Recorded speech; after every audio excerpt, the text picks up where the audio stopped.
balqiyaas ilmihii aad dhabtaada ku seexin jirtay oo noqday magac magaaladoo dhan ay ka argagaxdo sidee baad u jeclaan kartaa qof dunidu ay nacday amaba sharciga uu ugaarsanayo tani waa sheekada wiil waddada ka lumay iyo hooyo wadnaheedu diiday inuu naco wiilkeedii dembiilaha ahaa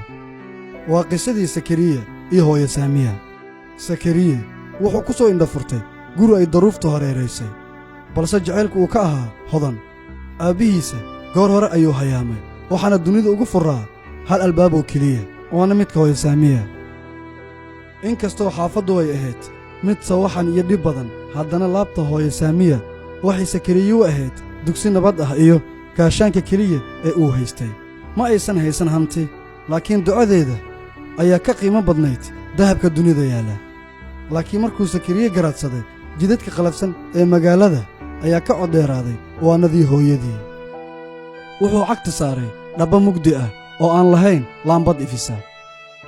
saaxiibbo qaldan iyo baahida nolosha ayaa gacmaha isqabsaday waxayna sakariye ka dhaadhiciyeen in xooggu yahay xalka keliya ee lagu noolaado hooyo saamiya habeen walba way soo jeedi jirtay indhaheedana waxay raadinayeen wiilkeeda balse sakariye wuu ka sii fogaanayay xebta badbaadada muddo yar gudaheeda magaca sakariye wuxuu noqday magac laga naxo lagana cararo wuxuu ku biiray kooxaha aan naxariista aqoon ee dhiigga quba dadka deriska ah way ka fogaadeen qoyska qof walba oo deegaanka ahaana wuxuu farta ku fiiqay wiilka saamiya asagoo eedaynaya hooyadaas masaakiinta ah dhiig ayaa daatay dad badan ayaa ooyey hooyo saamiya dhagah ayay ka furaysatay hadalka dadka balse qalbigeedii wuu diiday markay aragtay wiilkeedii oo noqday baahal dadku ay ka argagaxaan sharciga ayaa ugu dambayn gacanta ku dhigay sakariye waxaa la dhigay gadaasha biraha qabow ee xabsiga saaxiibbadiisii shalay way ka carareen bulshadiinna way ku faraxday xariggiisii ayagoo u arkay in caddaaladdu shaqaysay laakiin dunida oo dhan markay dhabarka u jeedisay hal qof oo keliya ayaa soo booqday qofkaasna waa hooyo saamiya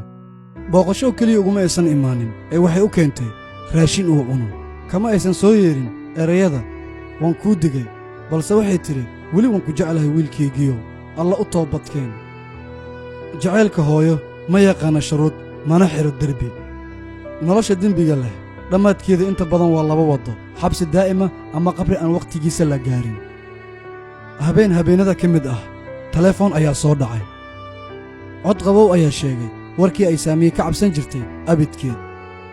dagaal dhex maray kooxaha qalafsan ayaa galaaftay naftii sakariye wiilkii ay rajada ka lahayd inuu maalin uun soo tooso wuxuu ku dhintay wadda mugdi ah asagoo dhiig baxaya cidla iyo ciirsi la'aan maanta sakariye wuxuu hoos jiifaa ciidda laakiin hooyo saamiye weli maysan ka sabrin jimco kasta waxay booqataa qabrigiisa ayadoo u wadda ubax iyo doca aan kala go' lahayn dadku waxay xasuustaan dembigiisa laakiin ayadu waxay xasuusataa wiilkeedii yaraa ay naaska soo nuujisay qisada hooyo saamiya waxayna baraysaa hal xaqiiqo oo dhab ah hooyadu way ka xumaataa falkaaga wayna ilmaysaa dembigaaga dartii laakiin marnaba qalbigeeda kama go'ayo xididka naxariista waayo dembiga wuu damqiyaa qalbigeeda laakiin ma dilo jacaylkeeda